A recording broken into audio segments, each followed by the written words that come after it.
Buenas tardes a todos. Hoy tenemos aquí a un gran amigo, Manuel Berrocal. Supongo que todos le conocéis y para los que no les conozcáis, os diremos que él es licenciado en medicina, es psicoterapeuta también y luego pertenece al mundo del misterio desde que era pequeñito como algunos de nosotros. Sí, creo que sí. Es el secretario de la Sociedad Española de Parapsicología.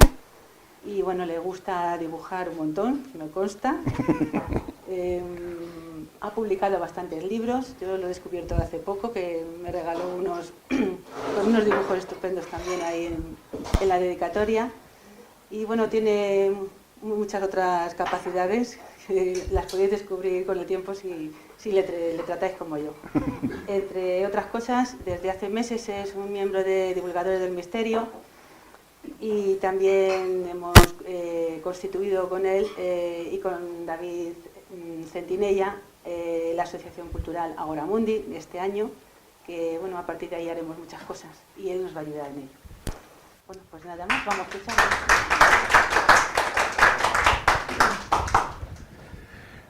Bueno, hoy, la verdad es que como hoy nos imaginábamos que iba a ser un día especial por la fiesta. Lo de la lluvia no lo habíamos contado mucho, pero bueno, también era lógico de la época.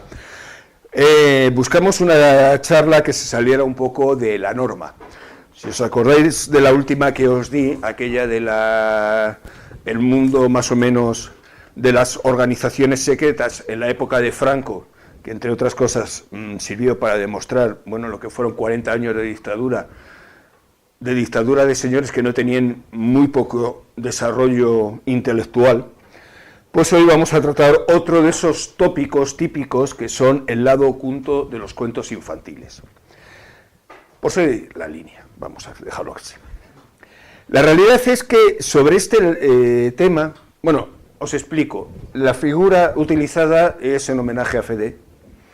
Me llenó lo que era... el anuncio de la conferencia directamente de hoy me la llenó directamente de imágenes de Walt Disney, pues evidentemente es un homenaje en parte a Fede y en parte a Walt Disney, claro, creador directamente de lo que hoy consideramos muchos de los cuentos infantiles, que mejor, bueno, luego lo hablamos. Realmente hay muchos libros sobre este lado oculto de los cuentos infantiles. Hay que reconocer que muchos son muy buenos, la mayoría están escritos desde el punto de vista psicoanalítico, y lo bueno que tienen es que hacen un análisis de esos cuentos, que generalmente no son los que nosotros conocemos, sino son cuentos más antiguos con una mayor tradición y una mejor traducción. Lo que normalmente hoy conocemos nosotros como cuentos infantiles, esos que leemos a los niños, a los que tenemos cerca de alguna manera, generalmente no tienen nada que ver con los cuentos originales. ¿Por qué? Porque con el tiempo todo ha ido cambiando. La realidad es que, cuando hablamos de cuentos, hablamos de un concepto muy claro, que es el computus, una palabra latina en la cual está incluido, procede de este concepto, y en realidad es un argumento sencillo con un grupo reducido de personajes y sin una gran amplitud de recursos narrativos. Eso sería lo que consideramos normalmente un cuento. En ello podemos hablar directamente de que existen dos tipos de cuentos, por lo menos en la actualidad, uno que son los de tipo más popular y los literarios. Los cuentos populares son aquellos que siempre se han mantenido a lo largo de la historia, se asocian a narraciones tradicionales que se van contando de padres a hijos o en el grupo, en el colectivo, y que sin duda alguna es la única manera de que se han ido manteniendo y pasando las sucesivas generaciones.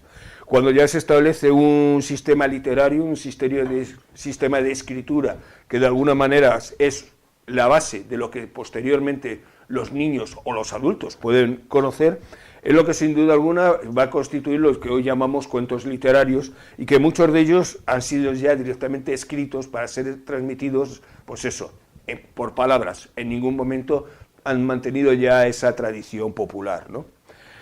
La principal característica del cuento es su carácter sobre todo narrativo, es decir, por una parte es una sucesión de hechos y aunque pertenezca a un grupo de ficción, a un mundo de ficción, en realidad puede basarse supuestamente en hechos reales, de tal manera que existiría un recorte de esas ideas reales por ideas más o menos fantásticas para ser principalmente una manera de resultar atractivos.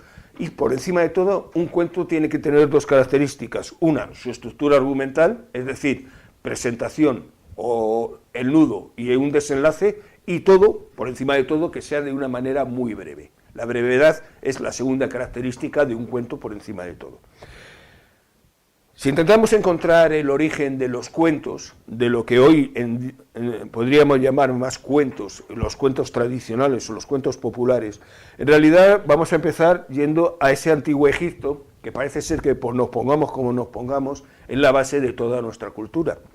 El primer cuento que tenemos registrado a nivel escrito es en un papiro directamente de hace 3.250 años, o sea, de hace ya bastante tiempo, y que nos permite encontrar, desde el momento que se encuentra ese papiro, una historia con unas 700 versiones diferentes a lo largo del mundo, lo cual quiere decir que es el gran valor del cuento. El cuento no es una cosa que nace para ser rígida, sino que se va adaptando en función de las generaciones, de los movimientos culturales y directamente, sobre todo, de la persona que lo cuenta. Este relato nos cuenta una historia muy concreta, que es la relación de amor entre dos hermanos, Anup y Bata. Bueno, la verdad es que es una relación de amor muy concreta, de tal manera que la esposa de Anup, la esposa de Anup llega a crearse toda una serie de celos y decide en un momento determinado seducir a Bata en oposición directamente a ese supuesto amor entre hermanos existente. Bata es seducida a su vez por Anup y el padre, al enterarse de la situación, decide en un momento determinado echar a todos de casa. De tal manera que los dos hermanos irían por su lado y la mujer de Anup, sin duda alguna, sería la que saldría peor parada, porque el padre le castigaría a vagar por el mundo sin encontrar nunca un medio de regreso. Esta relación de amor entre hermanos, evidentemente, crea todo tipo de variaciones con el tiempo, e incluso se dice, y con bastante base, que en realidad no es nada más que la base de ese otro cuento que nos cuentan en su momento, que se llama Adán y Eva, y que sin duda alguna en ello los personajes cambian al llegar a la antigua Sumeria, de tal manera que ese triángulo se establecería entre Adán y Eva y la serpiente. La realidad es que esos cuentos... me parece que se ha saltado... No, la realidad es que esos cuentos han sufrido tantas transformaciones que es difícil saber hasta dónde han llegado, y lo peor fue cuando a partir del siglo XIX todas esas historias se deciden, no se casi sabe muy bien por qué, que todos eran cuentos infantiles y quedan relegados a las bibliotecas infantiles. Los cuentos nunca nacen directamente como cuentos infantiles, sino como cuentos para adultos. Lo que pasa es que sobre todo Inglaterra victoriana, que su ignorancia sobre los niños era absoluta, recordamos que allí los señores de pro nunca se acercaban a los hijos porque consideraban que no merecían la pena, para eso contrataban criadas, niñeras o lo que fuera necesario, y nunca llegaban a saber realmente qué es lo que querían sus hijos, y los establecían lo que ellos decidían en un momento determinado, qué es lo que les correspondía. Y entre ellos establecieron que toda una serie de historias, que sin duda alguna para ellos no tenían mucho sentido, pero como estaban llenas de duendes, de hadas y de cosas de estas, pues bueno, decidieron en un momento determinado que tenían que ser para los niños, porque esas cosas no eran serias, y evidentemente, pues bueno, los únicos que lo podían asumir eran esos personajes, esos niños, que sin duda alguna tampoco eran serios y a los que muchas veces trataban como verdaderos retrasados mentales. El trabajo que durante muchos años se realiza con esos cuentos que se van perdiendo, esa tradición oral, encuentran en un momento determinado en Perrault y después en los hermanos Grimm dos posibilidades de recuperación de los mismos, pero entendamos que ni Perrault ni los hermanos Grimm escriben cuentos para niños. Ellos, siguiendo la tradición que en aquella época se establecía en el romanticismo, de recuperar las tradiciones antiguas, deciden recuperar todos los escritos que pueden, todas las narraciones orales tradicionales existentes, para que no se pierdan. Así escriben sucesivos libros en los cuales en ellos se van recogiendo todas estas historias, pero lo que en ningún momento se puede determinar es que esos cuentos sean para niños, porque en ningún momento lo que se cuentan ellos, evidentemente, tienen una orientación para ellos. La realidad es que Charles Perrault, que lo recoge en el siglo XVII, recoge toda una serie de historias populares y las establece tal y como él dice que las recoge. En esas historias vamos a tener el problema, sin duda alguna, de que, como decía, no son historias para niños, porque lo que nosotros hoy conocemos de esas historias, olvidaros, no tiene nada que ver con el original. Ese mundo de cuentos infantiles que nosotros contamos no tiene nada que ver con el original escrito, ni siquiera ya por Perrault o por los hermanos Grimm. En realidad tenemos que, por ejemplo, Caperucita Roja nunca es salvada ni por un cazador o leñador, dependiendo de las versiones. Caperucita Roja es devorada por el lobo, punto. Se acabó, no hay más vuelta de hoja. La realidad es que por mucho que queramos incluir en esta historia, el único mensaje existente que vamos a tener es un contenido que lógicamente no está ni dirigido para niños. Es decir, qué curioso que Caperucita Roja, que lleva ese símbolo rojo, tiene toda una relación extraña en la cual tiene que tener cuidado para que el lobo no se lo coma. Vamos a ver. Si las propias palabras dicen eso de ella iba cubierta de rojo como la sangre, sin duda alguna estamos avisando de algo muy concreto. Ese símbolo del rojo, esa menstruación roja, va a determinar claramente que esa niña con la caperuza roja ha de tener cuidado, no vaya a ser que el lobo se la coma. La connotación claramente secundaria, sexual de esta historia, sin duda alguna es algo que no todo el mundo ha entendido y seguimos contándole la misma historia a los niños, cosa que evidentemente no tiene mucho sentido. No vamos a entrar en el hecho de el valor de si mamá era más o menos organizada y eso, y manda a una niña pequeña con la caperuza ya roja, es decir, ya mayorcita, a recorrer el bosque para encontrar a su abuela y toda esa historia. La incapacidad de responsabilidad de esta señora, mejor no nos metemos con ella, sino que sencillamente toda esta simbología es algo que no ha sido normalmente muy vista y que aquella generación que determinó que este era un cuento para niños, sin duda alguna no quiso ver o no le interesó ver. Pero sigamos. Blancanieves. Blancanieves y los 7 enanitos. No, señores. Blancanieves y los 5 ladrones. El cuento original no tiene nada que ver. Blancanieves vive con 5 ladrones que la recogen directamente al ser echada por su madrastra, no, su madre. Y tiene el inconveniente de que, de alguna manera, Blancanieves consigue poner a los 5 ladrones en contra de su madre.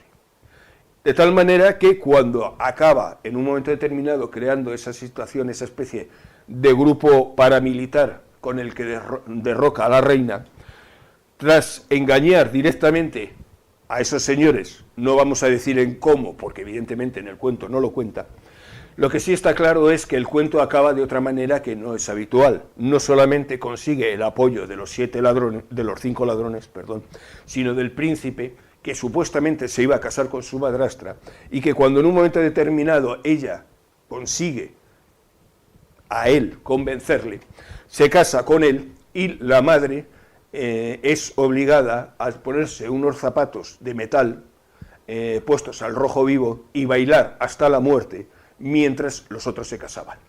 Es decir, ese cuento originario, que evidentemente no es habitual oír, pues no está muy dedicado para niños, o por lo menos es mi opinión. La manipulación sexual existente es tan implícita que no la voy a sacar a colación, pero bueno, lo dejamos ahí, ¿no? Pero podemos seguir. Pulgarcito, esta es la joya de la corona, a mí me encanta. Pulgarcito, que evidentemente es echado por papá y mamá al medio del bosque, situación lógica de unos padres, tiene la situación de que en un momento determinado llega hasta la casa del ogro, porque la circunstancia por la cual los echan los padres es como ofrenda al ogro, para que éste facilite que la el crecimiento de la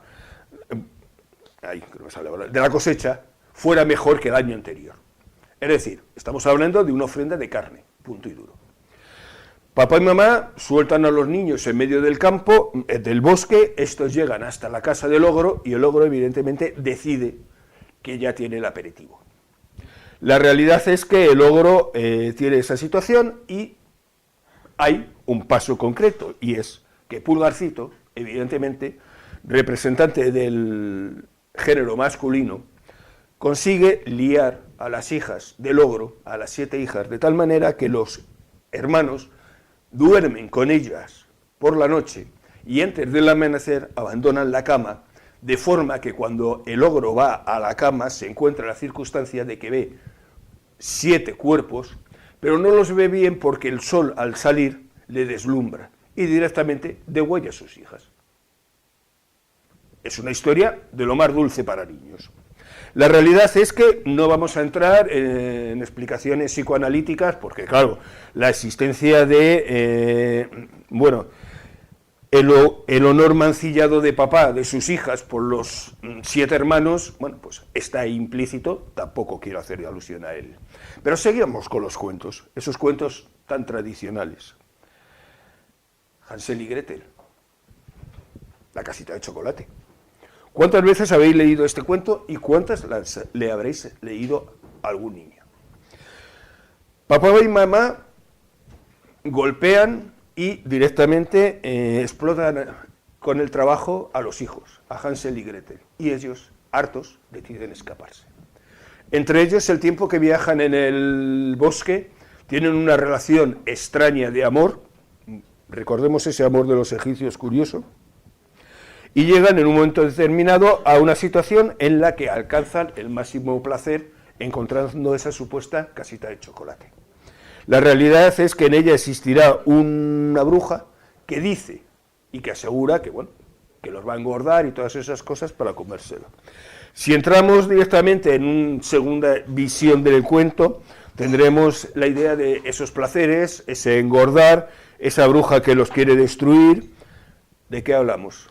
De la vida, de cómo en un momento determinado la vida destroza la pasión entre los enamorados, de cómo la situación normal hace que las personas se abandonen y no entiendan que eso dejarse de engordar y dejarse en unas situaciones de perder el mínimo atractivo en relación a la otra persona carece totalmente de lo que es una relación entre personas, donde se supone que ha habido una pasión y un cariño. O directamente estamos hablando de eso, de que es que los engordó para comérselos. Bueno, ahí dejamos a Hansel y Gretel perdidos en el bosque. Nunca se sabrá realmente si lo que encontraron fue la bruja que devoró su pasión o la bruja que los devoró a ellos directamente. Reconozco que diréis que soy un enrevesado. ¿Cómo le busco los 3 pies al gato? Bueno, para eso tengo piel de asno. Piel de asno, directamente, no es que la pobre princesa tenga ningún problema extraño y demás, no. La pobre princesa se va de palacio escarmentada porque su padre, que se ha quedado viudo, se quiere casar con ella. Y no creo que fuera para ponerla a un chalet con vistas al mar.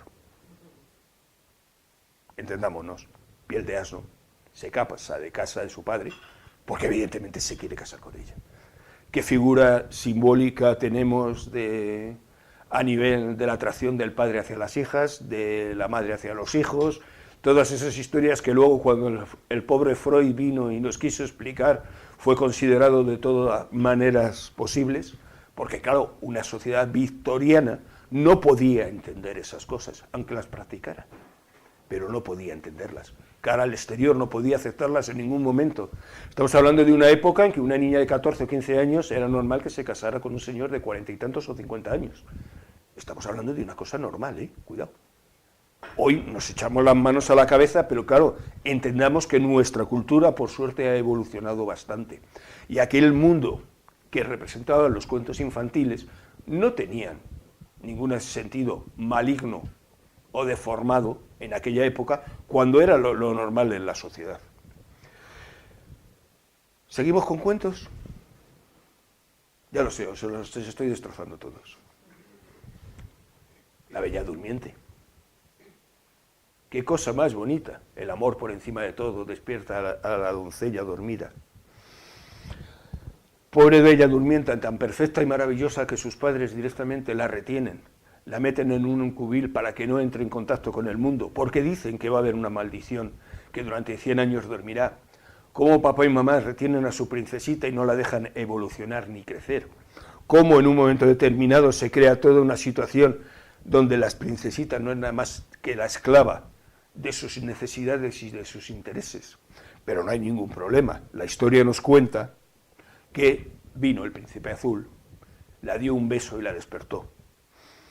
Bueno, la verdad es que la historia es otra. El príncipe azul apareció, evidentemente.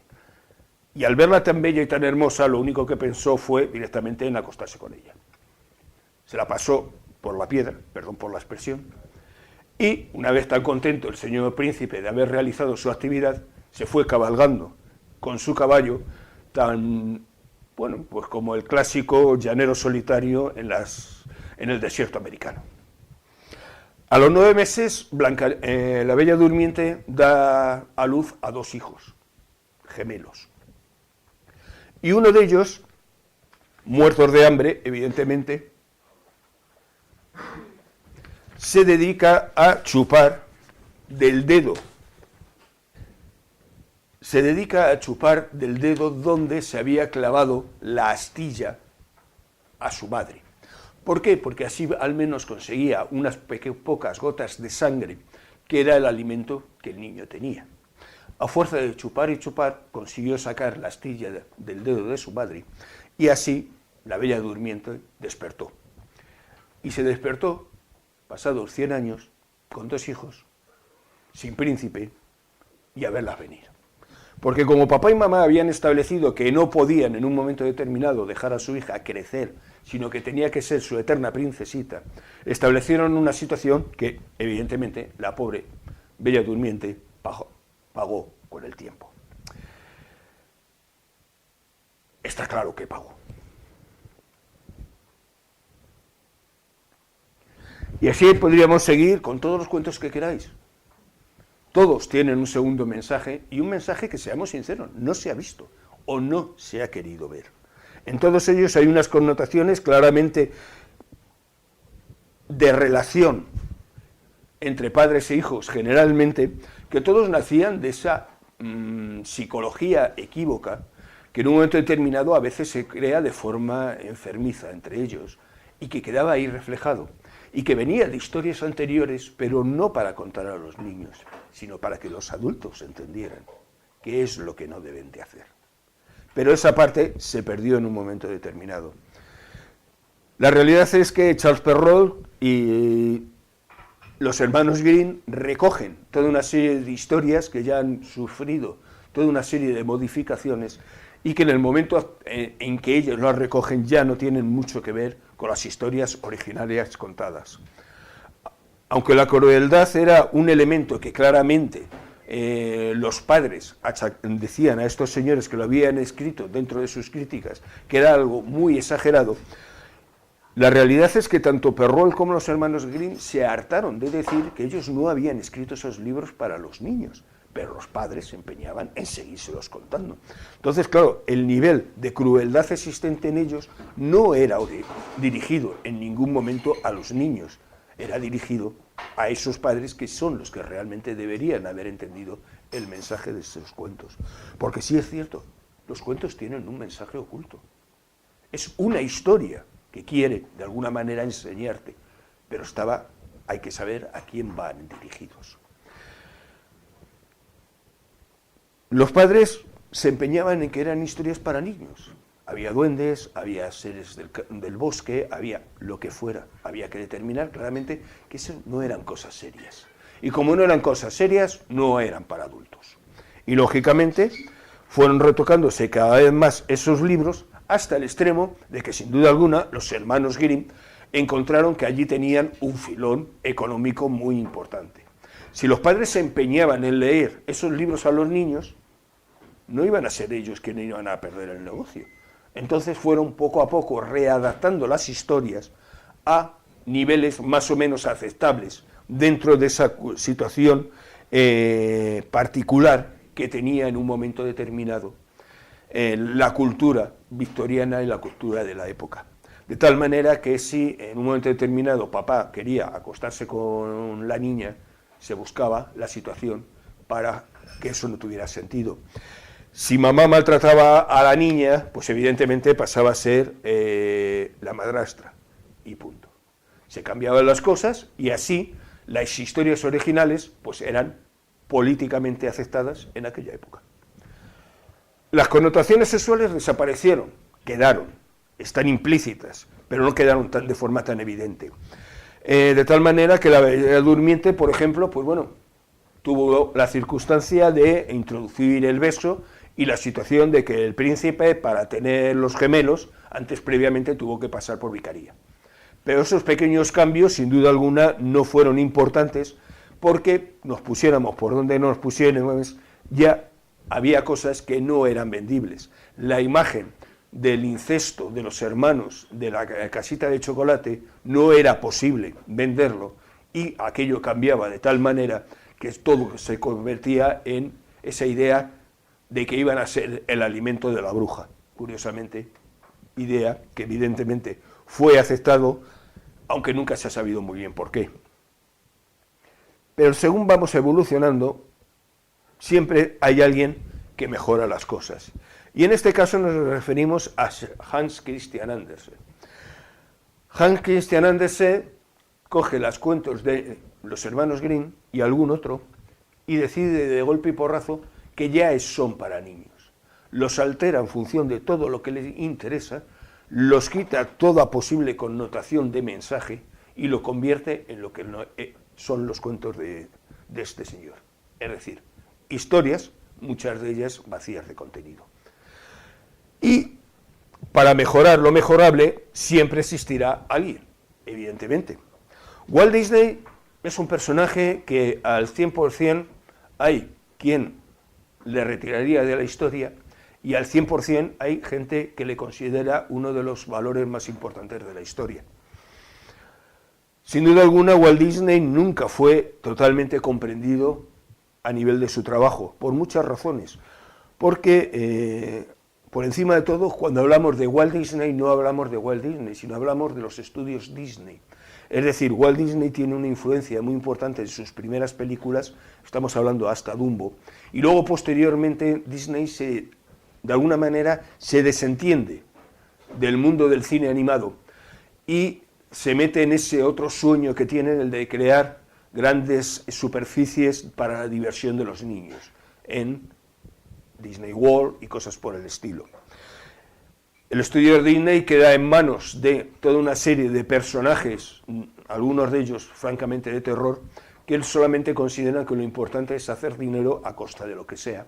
Y a partir de ese momento, los estudios Disney se convierten en uno de los mayores destructores del concepto de cuento que hemos tenido. Walt Disney en realidad es una persona que inicia una serie de cuentos clásicos, La Bella Durmiente, Blancanieves, Pinocho, y en ellos va buscando por encima de todo el incluir una serie de un nuevo mensaje, en el cual nace principalmente de una razón. Walt Disney, como masón, considera que el hombre tiene que evolucionar a lo largo de su vida, y él hace que en sus historias la evolución espiritual y de la persona esté escrita entre los dibujos animados. Pinocho pasa de ser un cuento en el cual directamente ese muñeco de madera va a ir evolucionando de tal manera que alcanzará un día el ser humano, el ser de carne. En realidad no estamos hablando nada más que de un concepto muy concreto. La evolución de la persona puede llevar a pasar de ese madera o ese plomo alquímico a el oro alquímico o el ser humano como figura a representar. Él cambia completamente las historias para adaptarlas a estas ideas. Hay un mensaje muy concreto en las primeras historias de Disney, pero luego ese mundo desaparece. ¿Por qué? Porque evidentemente Walt Disney murió y ya todo un grupo de verdaderos mercachifles son los que se hicieron con el poder a la hora de utilizar y manipular las historias existentes. El mundo de Collodi y de Pinocho no tiene nada que ver con el mundo de Pinocho de Walt Disney.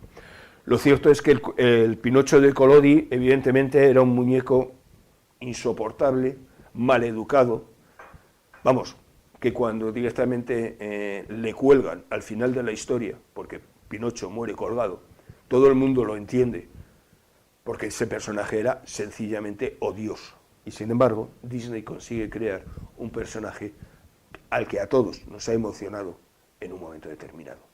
Esa diferencia, sin duda alguna, no la entienden los seguidores de Disney. Y a partir de ese momento crean un mundo absolutamente, bueno, mejor no lo defino. La primera obra desastre que hacen es La Bella y la Bestia. Estéticamente preciosa, muchas cancioncitas, un mundo maravilloso que no se lo creen ni ellos. No hay mensaje existente detrás de La Bella y la Bestia, lo único que hay es un mensaje socialmente aceptado en el cual lo importante es que Bella tiene que ser, me vais a perdonar las expresiones, tonta, tiene que adaptarse a lo que le mandan y tiene que hacer lo que le digan. No puede opinar, no puede pensar y no puede hacer nada. Y ese es el mensaje que manda esta película, en el cual solamente si Bella hace lo que le mandan, conseguirá que esa bestia que tenga al lado se convertirá en un príncipe encantador que la querrá eternamente. Vamos, eso sí que es un cuento. Eso no se lo cree ni Walt Disney. Bueno, aquí Pinocho colgando. Pero claro, seamos sinceros, ese mundo mágico de los estudios Disney, ese príncipe que esperará eternamente en el amor hasta que despierte los 100 años de la Bella Durmiente, por favor, ¿qué hay detrás de eso? Un negocio, puro y duro, porque el absurdo es la única base de ese mundo que los estudios Disney han ido creando. Un mundo en el que lo importante es vender cualquier cosa, da igual.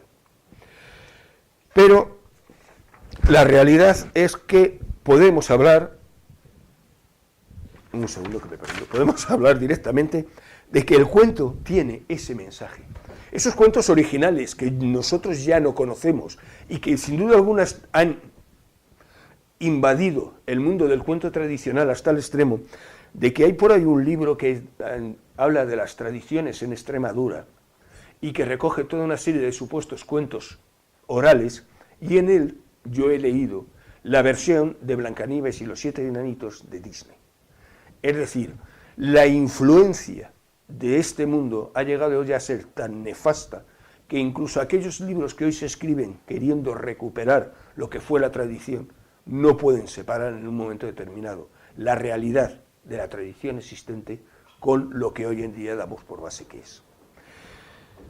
Para gente como Hans Magnus Enzensberger, mi alemán está un poco oxidado, iba a decir, por no decir otra cosa, tiene la característica de que para él un cuento es una narración de algo que se supone en un momento determinado que sucedió, y que en ese cuento va a tener incluido toda una serie de normas ético-morales que de alguna manera son lo que nos van a vender como esa cultura aceptada a nivel social y que es la imagen que nos queremos vender dentro de esa historia y que sin duda alguna es utilizado dentro del pensamiento colectivo a través de los cuentos. Imagen que queremos vender a los niños e imagen que sin duda alguna nosotros queremos creer que es la más adecuada, porque es la que está socialmente aceptada. Sin embargo, no nos damos cuenta que la historia ha ido cambiando. Los cuentos hoy se siguen haciendo y se siguen escribiendo con unos valores dignos directamente del absurdo. Hay cuentos infantiles que hoy compramos, que han sido escritos antes de ayer, en donde seguimos teniendo ese concepto de que los niños son como los niños de la edad del siglo XIX o de la época victoriana, es decir, tontos. No opinan, no saben, no entienden. Luego nos llevamos a la cabeza, las manos a la cabeza porque decimos eso de que es que el niño, es que no le gustan los cuentos que yo leí. No, perdona, es que los cuentos que nos leyeron en nuestras edades antiguas eran lo que teníamos la única posibilidad de leer. La diferencia es que ellos tienen hoy más campo a la hora de elegir. y pasamos de un extremo a otro, de la ñoñez a una serie de valores que evidentemente nacen en un otro tipo de ñoñez, como puede ser el mundo de las princesitas Disney, que sin duda alguna todos podéis ver en ese canal tan nefasto que tenemos, en el cual el nivel de estupidez a veces roza lo absolutamente incomprensible, pero que está dando un nivel de educación muy alto en los valores establecidos culturales dentro de una sociedad totalmente raquítica a nivel mental, donde esos valores de la igualdad entre hombre y mujer y demás se han confundido y tergiversado completamente, ¿no? Pero bueno, no obstante, la sabiduría popular sigue estando ahí. Hay que ir buscando, de alguna manera, que esos argumentos que existían en las antiguas leyendas, en los antiguos mitos y en las fábulas, que han sido la base para estas historias, tenían un mensaje. Los cuentos hoy en día apenas carecen de un mensaje, y muchas veces el mensaje que tienen es mejor no encontrarle, porque da miedo. Es mejor intentar recuperar aquellas leyendas, aquellas historias, aquellos mitos, aunque sea hoy en día muy, muy difícil, porque entendamos que el gran valor de esas historias que eran populares y que se establecían por el relato hablado, tenían el inconveniente que iban introduciendo todas las modificaciones de aquellos que contaban la historia. Aciertos y errores, todos quedaban ahí reflejados, y con los años las historias han ido cambiando. Y con los años lo que hoy consideramos el mensaje oculto dentro de esos cuentos, tenemos que buscar, y muy en la profundidad de la historia, para realmente encontrarlos. Los cuentos que hoy día conocemos provienen de el lejano oriente generalmente, historias que fueron las primeras que hay referencias escritas, las 1001 noches de Khalil el-Dimna, o sea, una serie de historias que en un momento determinado estamos hablando de registros de hace 4000 años, que son las que realmente hemos podido todavía conservar con una mayor realidad, sin grandes cambios. Ha habido modificaciones de los mismos, pero el que siga existiendo esos escritos nos permite leer todavía qué se escribió en aquella época, y aunque en un momento determinado se hayan cambiado muchas cosas, versiones de las 1001 noches para niños, todavía tenemos posibilidades de leer casi íntegro las 1001 noches originales. La realidad es que con el tiempo todas esas historias han ido cambiando, muy pocos cuentos nos han llegado desde la India, papiros perdidos en los cuales hoy es difícil de entender qué es lo que querían contar, pero en realidad seguimos teniendo un problema, no sabemos de dónde han nacido esos cuentos. Por mucho que queramos, no los entendemos, y por mucho que queramos buscarlo, tenemos dificultad para encontrar su verdadera raíz. Si yo os digo, por ejemplo, que Caperucita Roja en realidad no es nada más que la modificación de la historia de Freya, a lo mejor me diréis, no puede ser. Pues sí. Freya, la antigua diosa de la juventud, del amor y de la belleza entre los nórdicos, tiene una historia que con los años ha ido cambiando y se ha convertido en nuestra Caperucita Roja. Freya era, sin duda alguna, la más hermosa del Valhalla, y entendamos por qué, como todas estas religiones, que hoy curiosamente se quieren recuperar por muchas personas, y hay muchas señoras dentro de esos movimientos neopaganos que sin duda alguna levantan todas las banderas posibles en apoyo de estas religiones, hay algo que yo tengo dificultad de entender, porque claro, el nivel de misoginia de las mismas rozan directamente el absurdo, y que sean apoyadas por señoras personalmente no lo entiendo, pero bueno, yo doy por base que es una opinión mía. Wotan, el gran dios nórdico, sin duda alguna, como es un personaje así muy macho, iba a decir, pero bueno, necesitaba un castillo, fortaleza, monumental, que determinara el gran valor de su virilidad. Y para tal fin, decide en un momento determinado contratar a los gigantes que construyan el Valhalla. Cuando pide a los gigantes que digan directamente qué es lo que quieren de pago, los gigantes evidentemente dicen que a Freya. Y Wotan dice algo tan sencillo que vale. Es decir, Wotan vende directamente a la diosa en el sentido absoluto de la palabra, porque estamos hablando que Freya era la diosa madre, la vende a los gigantes por un chale. Ahí está la historia. Esa es la realidad. La realidad es que en un momento determinado esos gigantes, que curiosamente pueden transformarse, y una de sus capacidades es la de su transformación en grandes lobos, seguimos el juego, tienen la característica que cuando acaban su construcción y piden directamente que les paguen, Wotan decide algo tan sencillo como llegar y le dice a Freya que se vaya del Valhalla porque tiene que recuperar un cierto número de muertos en una batalla de las muchas existentes. Es decir, la manda al bosque a que se la coman los lobos. Y los lobos, evidentemente, se la comen. Es decir, los gigantes la atrapan. Y es curioso que, como en todas esas religiones curiosamente paternalistas y bastante misóginas, al final el que ayuda a la mujer suele ser esa figura negativa, ese elemento diabólico, digámoslo así, existente. Curiosamente tiene que ser Loki, el que siempre se dice que es el diablo o el engañador en la historia de las nórdica, el que directamente engaña a los gigantes diciéndole que para qué quiere una mujer, cuando él les dará oro con el que podrán comprar todas las que quieran. Loki, evidentemente, el engañador, les da el oro a los gigantes y desde ahí empieza toda la historia de el anillo de los Nibelungos, el oro del Rin y todo eso, que seguramente, por lo menos los nombres os sonarán. Y libera a Freya.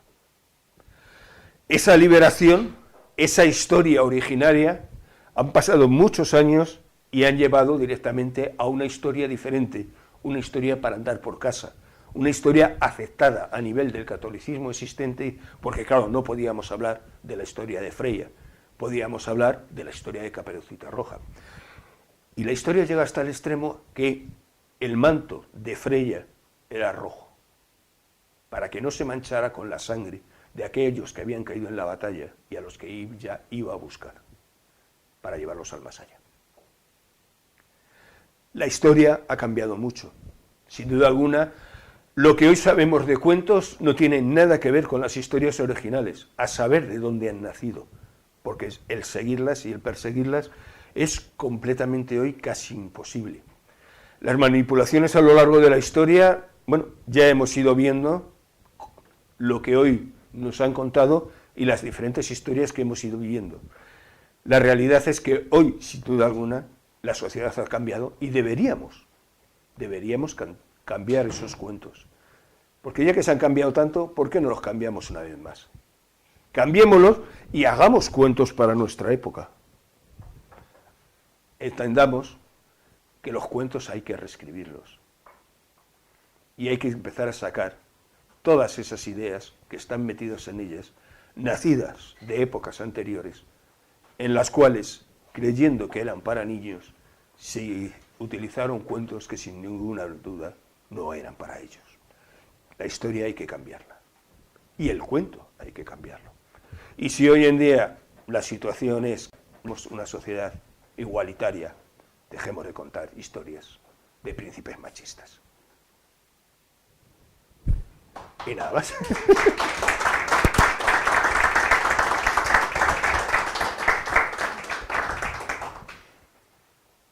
Bueno, si tenéis alguna pregunta o algún comentario. ¿Los dibujos son tuyos? No. Tengo algo parecido, pero es que no lo he encontrado. No lo reconozco. El cuento este que viene del lobo, tiene el lobo, que es en realidad luego es un mentiroso. ¿Ese qué origen tiene? A saber. El problema es que, vamos a ver, la mayoría de todos estos cuentos tradicionales son antiguos mitos y leyendas. ¿Qué ocurre en un momento determinado? ¿Cómo ha ido cambiándose? Pues evidentemente en función de la historia. Hoy es muy difícil rastrearlo. El cuento de el que viene el lobo, ¿cuál es la base? A saber. Es que era la historia de eso, lo que se quería vender era la imagen de que si eres mentiroso, puedes en un momento determinado que no te hagan caso. Vale, muy bien. pero en realidad, ¿qué historia hay? Recordemos que tenemos historias como aquel que se pasa la vida engañando en Troya, a Polifemo, al no sé qué, no sé cuánto, para ir consiguiendo lo que quiere. Historia realmente curiosa porque, claro, se valora como la gran situación del Señor, por encima de todo, capaz de superar a todos los problemas que crea el mundo, y cuando llega, directamente mata a todas las criadas por haber servido a aquellos señores que estaban detrás de su mujer, como si ellas hubieran tenido culpa de algo, eran esclavas, pues no, las mató a todas. O sea, que las historias de la época hay que verlas siempre desde un punto de vista de la época, que no quiere decir que hoy las tengamos que seguir repitiendo. Sí, sí, usted estaba detrás de ella, perdón. Yo te voy a hacer dos preguntas. Una es, en los cuentos de Perrault, donde sale, que has hablado de Freud, donde está, digamos, la llamada de atención que da Freud y que dan pues, en esa época a ese tipo de cuentos. No, él no da, no llama la atención a los cuentos, él llama a los problemas sociales de la época. Sí, está haciendo una llamada de atención como lo hacen muchos psicoanalistas, pero vamos a ver, la figura que se repite allí mucho es la figura del gemelo, la Bella Durmiente y tal. Entonces, quería saber tu interpretación, porque yo pienso que eso viene porque está salido o sea, una figura mítica como es lo gemelar, Rómulo y Remo y todo esto. Y esa figura se ha perdido hoy en día. Lo que tú estás diciendo de Walt Disney, que es tontería, que ya ni es masón ni nada, es solo venta. Pero yo también te quería hacerte una pregunta. ¿Cómo ante esta sociedad o ante este mundo que ve a esa infancia tan cristiana, tan fuera de lo sexual, que aquí los angelitos y que es que esto se hace entre todos? El papá quiere castrar y no quiere saber nada. Quiero decirse, ¿cómo se introduciría de nuevo en quién tiene esa mentalidad? Mira, si lo supiera... ¿A cómo hay que educar? ¿Hay que educar sabiendo de alguna manera? ¿O cómo? Ya, pero mira, En ese sentido. te contesto primero lo de los gemelos. Sí. El símbolo del gemelo está en todas las tradiciones y en todas las leyendas. Realmente tú tienes que solamente el gemelo y curiosamente macho y hembra son la representación de aquellos que pueden alcanzar en un momento determinado la espiritualidad. Solamente la unión del hombre y de la mujer puede llegar a alcanzar la espiritualidad. Se da con la imagen del gemelo, pero evidentemente no hablan de gemelo de parto. Nunca se habla del gemelo de parto, sino de almas gemelas. ¿Me entiendes? Sí, bueno, evidentemente, claro, te van a hablar de niños que nacen gemelos porque el otro concepto es un concepto que ya no se admite por la tradición cristiana. Vamos a ver, entre los indios americanos, todos los que realizan las grandes actividades en un momento determinado para ayuda de los pueblos, de los indios pueblos, son hermanos gemelos. Y Caín y Abel eran gemelos. Caín y Abel no eran gemelos, perdona. Es que yo estoy embarazada de gemelas. Ah, vale. Es que me bueno, llega muy fuerte. de todas maneras, la simbología Caín y Abel es otra, entraríamos en otro. Sí. Esto ha sido una sincronicidad. Pero Rómulo y Remo eran gemelos, no sé. Rómulo y Remo eran gemelos y te vas a encontrar toda la historia llena de gemelos. Y es lo que dices tú, realmente eso es una simbología que se ha perdido. Y yo te debo a decir que no. Porque ha habido un loco, porque no hay otra palabra para definirlo, llamado George Lucas, que ha recuperado esa figura. Y en la Guerra de las Galaxias, en la primera, bueno, ahora en la cuarta, evidentemente, empieza el juego de los gemelos. Y solamente se puede recuperar el poder de la fuerza a través de esos gemelos. Se llaman gemelos que no pueden ser, porque es macho y hembra, genéticamente no pueden ser gemelos. Bueno, el gemelo se parece a lo que hubo una castaña, pero bueno. Pero eso es lo de menos.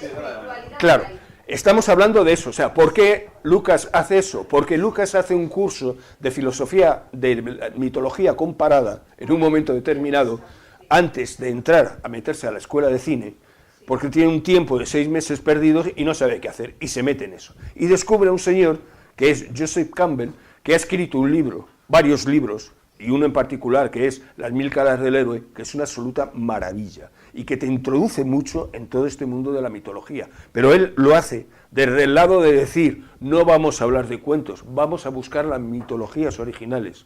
Claro, el problema es que hay un agujero entre medias muy importante para entender cómo esos mitos originales, que muchos de ellos sí se han conservado, han podido acabar en los cuentos que nosotros tenemos hoy en día, qué ha pasado entre medias. Eso es un problema que es muy difícil. Entonces es lo que te digo, el mito del gemelo, el mito del andrógino, el mito del doble, de la duplicidad, ¿hasta dónde llegamos? Podemos seguir hasta donde quieras. Es una figura de unión espiritual, porque el doble ya sabes que puede ser... Pero eso es una idea que está en todas las culturas. ¿Me entiendes? Y la segunda, me vas a perdonar, pero no me acuerdo cuál era. Sí, no, yo te he comentado sobre a la hora de criar o a la hora de entender... Ah, sí, lo que tú decías. Bueno, evidentemente ahí tenemos un gran problema. Y es, vamos a ver, todos aprendemos a ser padres a partir de nuestros padres. Yo no conozco ningún sitio en donde enseñen a ser padres. Te puedo decir que si lo hubiera conocido, hubiera sido el primero en apuntarme. Porque lo que yo aprendí, mejor no lo hubiera aprendido.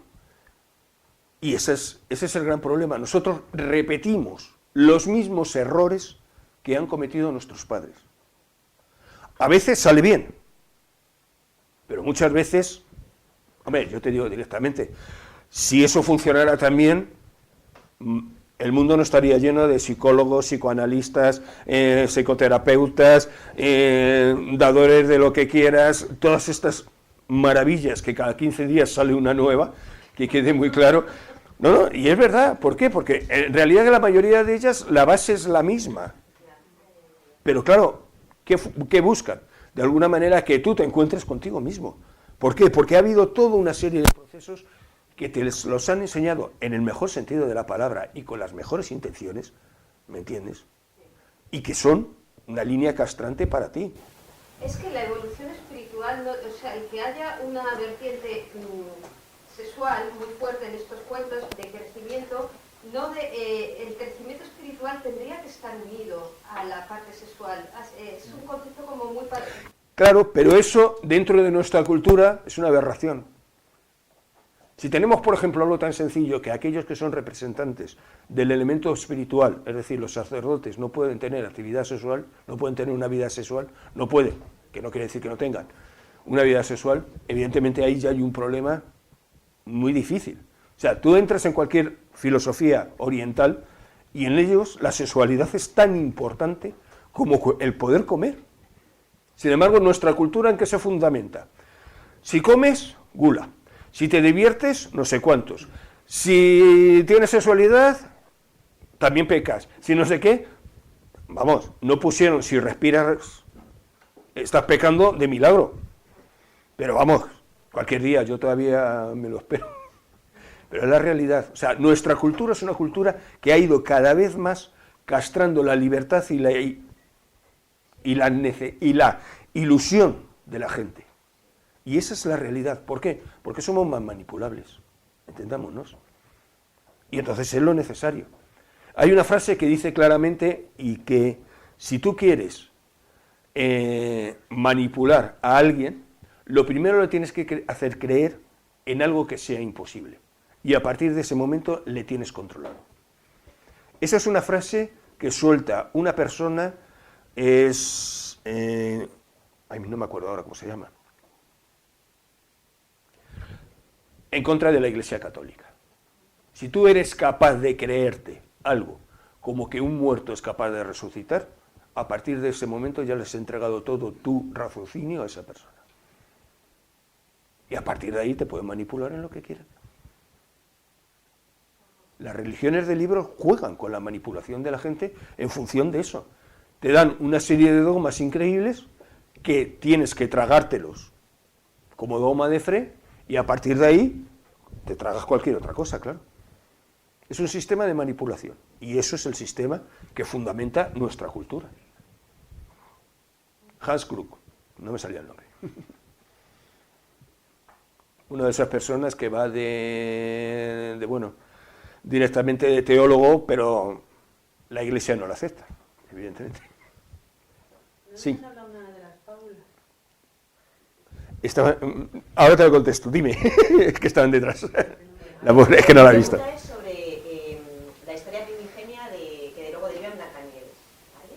Tú comentas que son los 5 ladrones y no los 7 enanitos. ¿Por qué ese cambio de numeración, de 5 a 7? ¿Lo sabes, lo intuyes, cuál es tu opinión? Y si no, que colabore, por ejemplo, María José con el tema de numerología. Mira, en estos casos yo creo que no hay influencias numerológicas ni nada por el estilo. Se pasa a los 7 enanitos porque evidentemente, pues bueno, porque hay otra tradición de otra historia en la cual existe una persona que vive con 7 enanitos en medio del bosque. Entonces ahí se hace una ensalada de términos. Todo esto entendamos que cuando tanto los hermanos Grimm como Perrault empiezan a recuperar historias, no recuperan historias completas. Recuperan trozos sueltos que ellos luego juntan y se hacen su nueva versión en función de la que tienen más historia, por decirlo de alguna manera. La recuperación ya en su época es muy complicada y lo único que se dedican es a ir cogiendo historias sueltas que contaban las abuelas. Pero no que contaran las abuelas a los niños, sino que contaban las abuelas porque eran a las que se las habían contado, no era otra cosa. Y entonces ellos hacen esa recuperación de historias en un momento determinado. Y las van mezclando en función de lo que ellos consideran que deben ser la misma historia, porque hay semejanzas y porque tienen que escribir algo más largo. La historia de un señor con 7 enanitos, una señora 7 enanitos, en medio del campo, en el bosque, viviendo en una casa en el que viven, no es una historia larga para escribir. Ahora, si tú la añades a la otra, en el cual se cuenta que en un momento determinado Blancanieves, con toda la historia de cómo va a utilizar a estas personas para acabar con la reina, con la madre, que es a la que obligan a bailar con los zapatos de metal, y toda esa historia que es la que luego recoge Perrault, es una mezcla de todo lo que puede eso. La más larga es la que establece la historia base. Y que en un momento determinado haya un paso a otro, no les busquemos explicaciones excesivamente profundas, porque realmente ni los hermanos Grimm, ni Hans Christian, ni Perrault, ninguno de estos, en un momento determinado, tenían mucha idea a nivel simbólica como para ir metiéndole 3 historias al tema. Ellos recogieron lo que había y se acabó. La enseñanza era de antes. Venía de antes. Ellos no hicieron nada más que meter lo que podían en un momento determinado. No nos has hablado de las fábulas. Las fábulas también han sufrido ahí. Realmente es que los cuentos, las fábulas, fábula es un cuento donde los personajes son animales. Es lo que nos ha llegado ahora a nosotros. Y que tiene moraleja, ¿no? Claro, pero todos los cuentos quieren tener una moraleja detrás. Siempre quieren tener una moraleja. Pero eso es una influencia claramente de papá al contárselo al niño. ¿Qué realidad existe de esas moralejas? Si tú lees los originarios cuentos directamente, por ejemplo, los de la 1001 noche, no hay moraleja ninguna.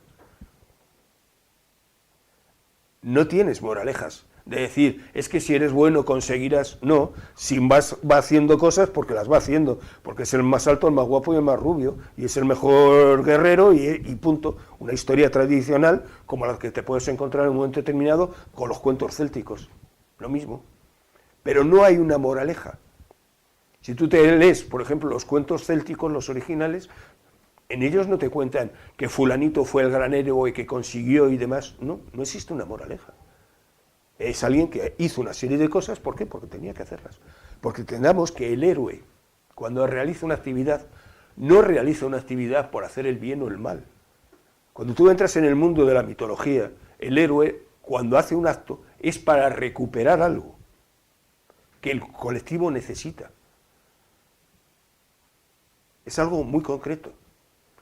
Cuando el loco de Lucas nos vende el mito del héroe en la Guerra de las Galaxias, nos cuenta la historia del héroe. Existe un señor que vive en una zona perdida, llamado planeta Tatooine, y en él tiene la circunstancia de que ha de conseguir encontrar cuál es el origen y la razón de su ser, porque él no se encuentra allí a gusto. Necesita, de alguna manera, el entender cuál es la misión de su vida, porque su misión, que es estar con su tío plantando, no es lo que él considera. Y en ese tiempo tiene la característica de que él, en su búsqueda, va a entrar en contacto con algo que le va a enseñar un mundo diferente. R2P2 y C3PO. Unos robots que se supone que le van a enseñar algo diferente. Es el iniciador dentro de la historia del héroe. El héroe va a entender en un momento determinado que hay otro mundo y con el que él se encuentra perfectamente unido. Y ese iniciador le va a llevar a algo que le recupere la cuestión de dónde procede él. Y él va a entender quién es cuando recupera, a través de Obi-Wan Kenobi, la espada de su padre. Y así él entiende que él es uno de los antiguos, uno de aquellos que manejaban lo que era el concepto de la magia antigua, la fuerza, para en un momento determinado recuperar aquello que perdieron, la antigua república. Él va a entrar en un momento determinado con una serie de circunstancias a lo largo del tiempo para iniciar su proceso de iniciación a su iluminación. Pero claro, originariamente el héroe no quiere. ¿Por qué? Porque en un momento determinado tiene toda una serie de actividades que le impiden salir a ese mundo exterior, romper con la rutina. Pero siempre va a haber algo que hace que su mundo cambie. Y así, los soldados imperiales matan a sus tíos. Él ya no tiene razón para quedar en Tatooine y decide en un momento determinado irse. Y empieza su devenir y su persecución. La persecución de quiénes.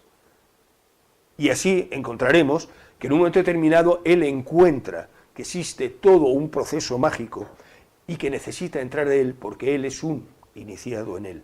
Y para ello encontrará en un momento determinado aquel que sea su maestro, Yoda. Curiosamente, Yoda es una imagen que llega al extremo de que es tan semejante a esas historias de fábulas y de leyendas, que normalmente el que enseñaba a el iniciado era alguien que resguardaba el conocimiento en una zona, generalmente o un pozo o una charca, y solía ser una rana.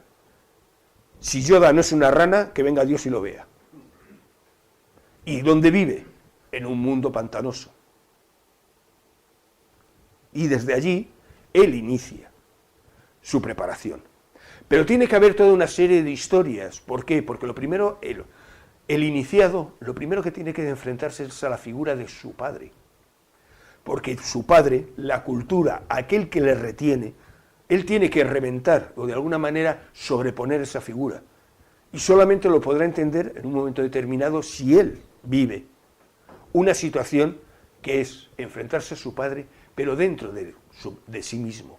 Así, Luke Skywalker, el buscador de la estrella, entrará en una cueva donde se tiene que enfrentar a sus propios miedos, y su principal miedo es su Darth Vader, su propio padre. Curiosamente, al que vence dentro de la cueva y que cuando rompe la máscara se ve él a sí mismo, porque realmente tus miedos no son de fuera, tus miedos son interiores. Y eso lo tienes que aprender en el proceso de formación.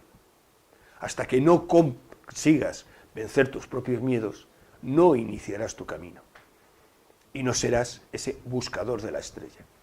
Y así podemos seguir con las tres primeras, que evidentemente tienen toda una simbología. Es otra manera muy diferente de ver Star Wars, ¿no? Como comprenderéis, solamente ha habido un fenómeno social como el de Star Wars en toda la historia del cine. Tras un montón de años, había un montón de gente, de clubs siguiendo esas películas y demás, y realmente como películas tampoco eran nada del otro jueves. Era una película de americanos en medio del oeste, digo, en medio del espacio. Pero había algo que nos contaba que de alguna manera nos removía a nivel interno. Y generaciones, ha habido 2 generaciones que han conocido Star Wars única y exclusivamente por la televisión y siguen siendo los clubes de seguidores más importantes que existen en todo el mundo.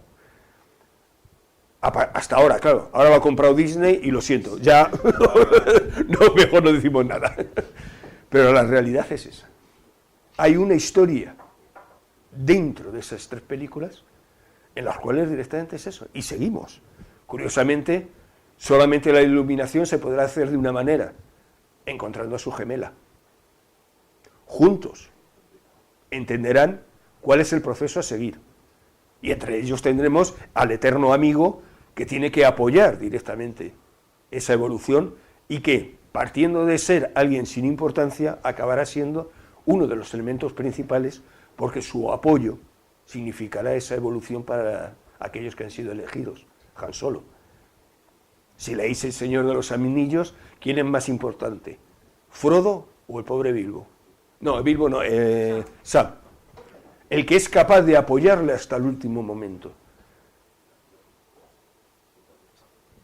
El Señor de los Anillos también es una historia escrita, siguiendo la tradición antigua. Tolkien, que es una persona que entiende que en su cultura, la cultura inglesa, no existe un gran libro, como puedan ser los Eddas o como puedan ser cualquier libro de Centro Europa, que mantienen las leyendas de los grandes héroes, él decide que tiene que hacer un propio libro para su Inglaterra. Y él crea un mundo, que es la Tierra Media, que no deja de ser nada más que la propia Inglaterra. Y en ella cuenta toda una historia de superación del último personaje, porque no estamos hablando ni del gran elfo, ni del gran mago, ni del... No, es uno de los personajes más insignificantes, el que va a ser básico, y su proceso de formación y de iniciación será el que le llevará de alguna manera a convertirse en el héroe. Y el héroe siempre que devuelve algo que necesita la gente. Devuelve a la comarca, el que le devuelve la libertad y el evitar ser en un momento determinado arrasada por Sauron y sus huestes. En la Guerra de las Galaxias, que devuelve la antigua república. Acaba con el imperio y devuelve a lo que es la galaxia la realidad de ese fenómeno. E incluso, si hablamos de Ulises, que devuelve al rey. Y por lo tanto, la tranquilidad en su tierra. Si hablamos de cualquier otro rey, o cualquier otro héroe, sea de la cultura que sea, siempre encontraremos eso, que él devuelve. Él sale de su mundo normal, para encontrar un mundo maravilloso en el cual va a conseguir recuperar aquello que el pueblo ha perdido y que es algo que le devuelve. Y siempre tendremos el inconveniente de que esa ilusión del Salvador y del héroe es algo que hoy en día todavía tenemos, y así nos queremos los partidos políticos, los grupos, pues no sé, los equipos de fútbol, el no sé qué, nos pasamos la vida creando héroes a los que supuestamente queremos seguir. Pero bueno, ¿estabais por el fondo? Sí, del Hobbit, de las películas estas que se han hecho del Hobbit, ¿hay algo reseñable a este respecto? No, vamos a ver, el Hobbit, yo hablo del Señor de los Anillos. El Hobbit es un libro que nace directamente de la siguiente forma. Tolkien le contaba por las noches a sus hijos siempre un cuento. Y ese cuento, en un momento determinado, era la aventura del Hobbit, la aventura de Bilbo Bolsón. Y eso, con el tiempo, acaba escribiéndolo y crea el libro. Entonces, realmente, el Hobbit es un libro mucho más infantil. No tiene tanto mensaje, porque es un libro contado durante las noches única y exclusivamente pues, para entretener a sus hijos. Lo que pasa es que cuando se escribe el Hobbit y se publica, bueno, en Inglaterra no tiene mucho éxito, hay que ser sincero, pero llega a Estados Unidos. Y la edición de Estados Unidos arrasa completamente. ¿Por qué? Porque tiene unas circunstancias muy particulares. Llega en una época en la cual el movimiento hippie está desarrollándose de una manera increíble y encuentran todos esos seguidores un libro que les cuenta algo diferente, historias de la naturaleza, de personajes de la naturaleza, seres que intentan superarse a sí mismos, que no entran en el juego en un momento determinado de lo que es el poder establecido, y crean el gran mito del Hobbit dentro de la publicación. Y se venden, bueno, es uno de los grandes bestsellers de la historia que han existido, claro. La realidad es que el editor americano exige de alguna manera al editor inglés que haya más historias de Hobbit. Y entonces el editor inglés le impone de alguna manera a Tolkien que quiere más historias. Y Tolkien, que tenía esa idea rara de crear toda una mitología, decide que el Hobbit sea una parte de ella. Y empieza a tomar todas las anotaciones que él ha hecho durante muchos años y que tenía guardadas de cualquier forma. Y encuentra una parte que sin duda alguna tiene más sentido y que puede él darle ya consistencia para empezar a venderlo. Y es la historia del Señor de los Anillos. Porque la historia del Señor de los Anillos es una parte del original Silmarillion, que sería la historia completa de lo que era la Edad Media. Digo, la historia de la Tierra Media. Lo que pasa es que él nunca llega a escribir eso. ¿Por qué? Porque económicamente a partir de ese momento está muy bien y pasa de todo y se dedica a vivir y a ir a reuniones con amigos a hablar de las cosas más insospechadas de literatura, que era en el fondo lo que le gustaba. ¿Y de las películas qué opinas? ¿De la del Señor de los Anillos? Me encantan, punto. O sea, vamos a ver. ¿Extendida o...? No, extendida, corta, como quieras, me da igual, sí. Vamos a ver, me parecen muy bien hechas, son un producto muy bien realizado, pero no tienen nada que ver con los libros originales. Tienen mucho que ver, pero claro, entendamos que son una historia más batallitas y más estéticamente atractiva que realmente lo que era el libro del Señor de los Anillos, porque seamos sinceros, el Señor de los Anillos hay que sentarse a leerle, ¿eh? O sea, y lo dice alguien que creo que me le habré leído unos 7 o 8 veces, porque me encanta, pero yo comprendo que hay que sentarse a leérselo. Pero claro, hay que entender ese mensaje oculto que hay también en él, que es el que Tolkien quiere meter. Y hace que sus novelas estén por encima del tiempo. No hay manera de que pasen de moda. ¿Por qué? Porque hay algo que cuentan que nos llega. Y eso es lo que hace de alguna manera que el cuento, sea el que sea, se mantenga. Se va a mantener la historia. Le vamos a dar 20.000 vueltas. Y vamos a tener lo que tú dices. Un Señor de los Anillos en novela y un Señor de los Anillos en película. ¿Qué es mejor? Me quedo con los dos. Pero son absolutamente geniales. Que quede muy claro, estéticamente son muy buenas. Ese mensaje se pierde en las películas. Se pierde mucho del mensaje. Pero claro, no puedes, por mucho que quieras cambiar la historia, tú no puedes hacer perder esa idea del proceso de formación de ese personaje que es Frodo. Eso está ahí. El apoyo de Sam siempre estará. El mago, aquel que se va a representar a sí mismo como símbolo en un momento determinado del poder y que hará lo que sea posible por conseguir recuperar y apoyar a aquel que tiene la misión, siempre estará. Le podemos llamar Gandalf, le podemos llamar Yoda, llámale como quieras, pero hay imágenes, hay personajes que serán eternos y esos, manejándolos, siempre tendrán la historia de que venderás algo que de alguna manera toca una fibra del lector. Es algo como si tuviéramos dentro. Porque los mitos, lo que contaban, no eran si los dioses eran buenos o malos, o si eran misóginos o no misóginos, no. Los dioses eran aquella imagen de los hombres que tenían que enseñarnos algo. Y esa era la representación, porque lo importante es estudiar los dioses antiguos para entender la cultura de la época, porque están reflejados en ellos. Lo que ellos querían hacer, lo que ellos tenían de valor dentro de la gente de la calle, estaban en esos dioses. Si una embarazada iba a ver a Venus, no es porque creyera en Venus, es que quería que sus hijos nacieran tan hermosos como Venus. Entendamos que es que nosotros, nuestra concepción de la religión es muy diferente a la que en el mundo pagano se tenía. Es muy diferente. Lo que pasa es que el mundo pagano Le hemos quitado directamente porque, bueno, porque tenemos una cultura católica que nos indica lo que hay que hacer, lo que hay que dirigir, cómo organizar, todo nos indican desde su punto de vista. Pero en el paganismo los dioses dependían de los hombres. Y lo cierto es que si leemos los grandes escritos, las leyendas, los mitos de los grandes héroes de la antigüedad, todos son apoyados por dioses o por diosas dependiendo del momento y de la necesidad del hombre.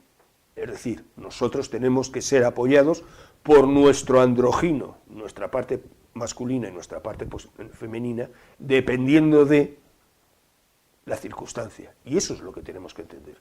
Ese es el mensaje. El mensaje no es que haya que ir a degollar toros delante de Zeus. Eso no era el mensaje. Esa era una imagen simbólica. Pero ¿esa quién la hacían? Los sacerdotes. Los que querían el poder. No los que adoraban directamente a dioses tan variopintos como un Zeus o como un Dionisios.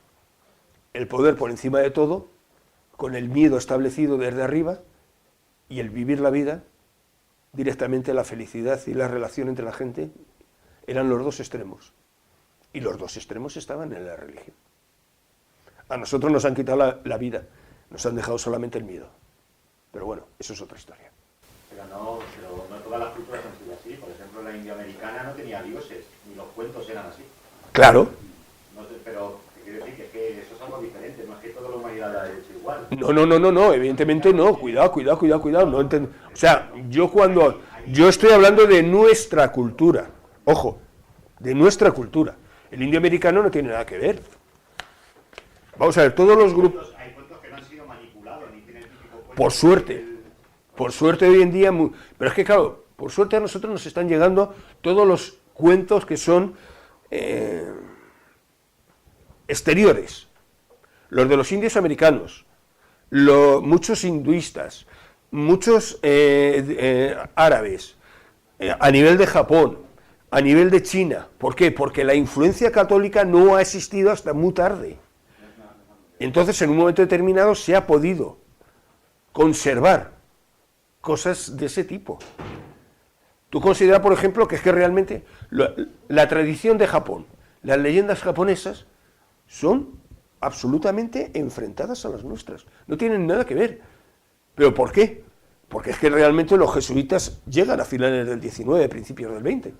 Y por mucho que quieren imponer la religión cristiana, pues evidentemente no lo pueden hacer. Porque Japón no les deja. Porque son unos alucinados que estos que aquí vienen aquí. Y nunca han tenido realmente un apoyo importante. Porque les masacraron, si no, pues ellos tampoco querían coger la cultura del hombre blanco. Claro. Y el indio americano le pasó lo mismo. Cuando le quieren imponer una cultura concreta, la rechazan. Y lo cierto es que el indio americano sigue manteniendo mucha de su cultura. ¿Por qué? Porque es que estás hablando de eso, de que el problema en Estados Unidos realmente de la imposición religiosa es a principios del siglo XX, o sea, antes de ayer. Y eso ha permitido de alguna manera que todas esas historias, esas leyendas, esas tradiciones se hayan conservado. Si no, estaríamos como estamos aquí, diciendo que Caperucita Roja es la historia de Freya. Allí sería el indio no sé qué, pues la historia de... Y aún así tenemos a Disney destrozando Pocahontas. Pero bueno, eso es otra historia.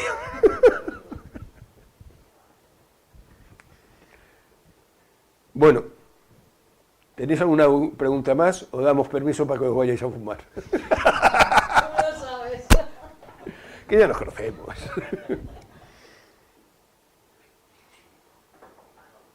Bueno, pues si no tenéis ninguna pregunta...